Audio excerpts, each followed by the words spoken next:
Good morning class. This is your next video of chapter number 9.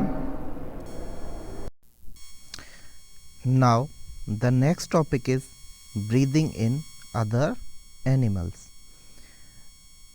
तो अब हम ये देखेंगे कि जो दूसरे एनिमल्स हैं वो किस तरह से सांस लेते हैं। सबसे पहले हम देखेंगे cockroach. Cockroach breathes through the small opening in their body called spiracles. जो कॉकरोच होता है उसके शरीर में छोटी छोटी ओपनिंग्स होती हैं जिसको हम क्या कहते हैं, स्पाइरिकल्स कहते हैं। जैसे कि ये आपकी स्पाइरिकल्स प्रेजेंट हैं, स्मॉल ओपनिंग्स जो आप ये देख रहे हैं, इनको हम क्या कहते हैं, स्पाइरिकल्स कहते हैं।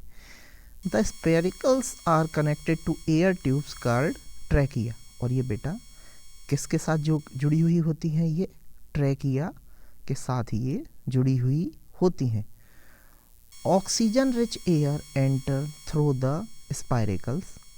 जो ऑक्सीजन रिच एयर होती है यानी कि जो एनवायरनमेंट में प्रेजेंट होती है वो स्पाइरिकल्स के थ्रू यानी स्मॉल ओपनिंग्स के थ्रू उनके शरीर में प्रवेश करती हैं। जैसे कि यहाँ से ये बेटा प्रवेश कर रही हैं, ये इनकमिंग है यानी कि ये इंस्पायरेशन है। And passes through the trachea to all cells in the body. और वो ट्रैकिया के थ्रू सारे शरीर में जो सेल्स प्रेजेंट हैं उनमें चली जाती है। Carbon dioxide from the cells passes through the trachea. और जो उन सेल्स में कार्बन डाइऑक्साइड प्रेजेंट थी वो कहाँ पे आ जाती है, ट्रैकिया में आ जाती है और ऑक्सीजन उनके द्वारा ले ली जाती है। And spiracles out of the body. और स्पाइरिकल्स के थ्रू ये कार्बन डाइऑक्साइड रिच गैस बाहर चली जाती है। इस तरह से जैसे आप यहाँ पे देख रहे हैं कि सबसे पहले ऑक्सीजन रिच एयर अंदर गई थी, उसके बाद जो सेल्स में गई, सेल्स ने बेटा ऑक्सीजन ले ली और कार्बन डाइऑक्साइड यहाँ पे दे दी।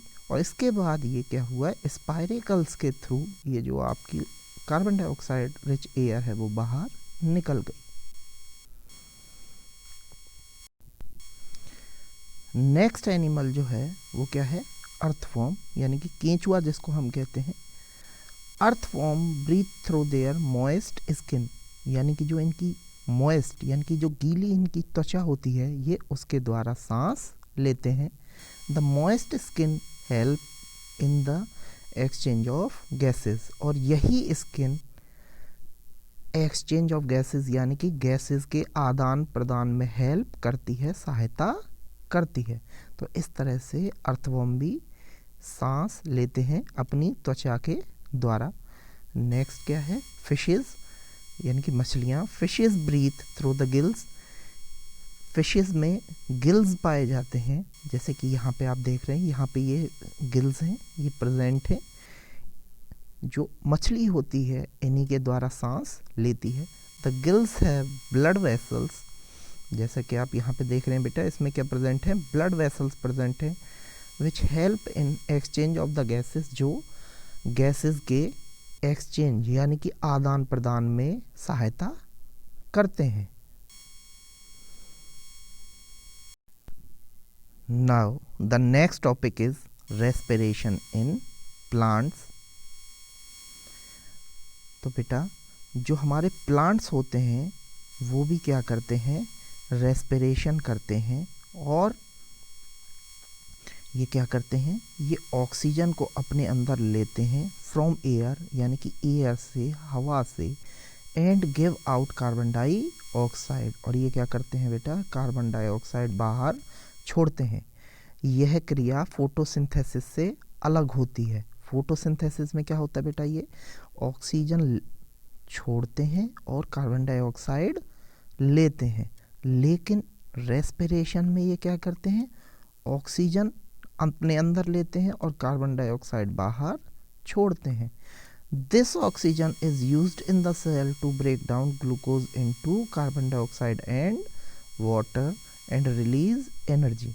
और इस ऑक्सीजन से बेटा ये क्या करते हैं, जो पेड़ों में ग्लूकोज होता है उसको ये कार्बन डाइऑक्साइड और वाटर में कन्वर्ट करने के लिए प्रयोग करते हैं और वहाँ से एनर्जी भी रिलीज होती है।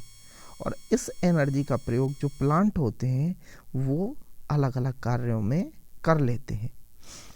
The leaves have tiny pores called stomata. जो लीव्स होते हैं, यहाँ पे आप देखिए स्टोमाटा आपके प्रेजेंट हैं, दिखाई दे रहे हैं कि नहीं, ये तो इनमें छोटे छोटे पोर्स होते हैं, उनको हम क्या कहते हैं, स्टोमाटा कहते हैं। Which help in the exchange of gases, जो कि गैसेस के एक्सचेंज में यानी कि गैसेस के आदान प्रदान में मदद करते हैं।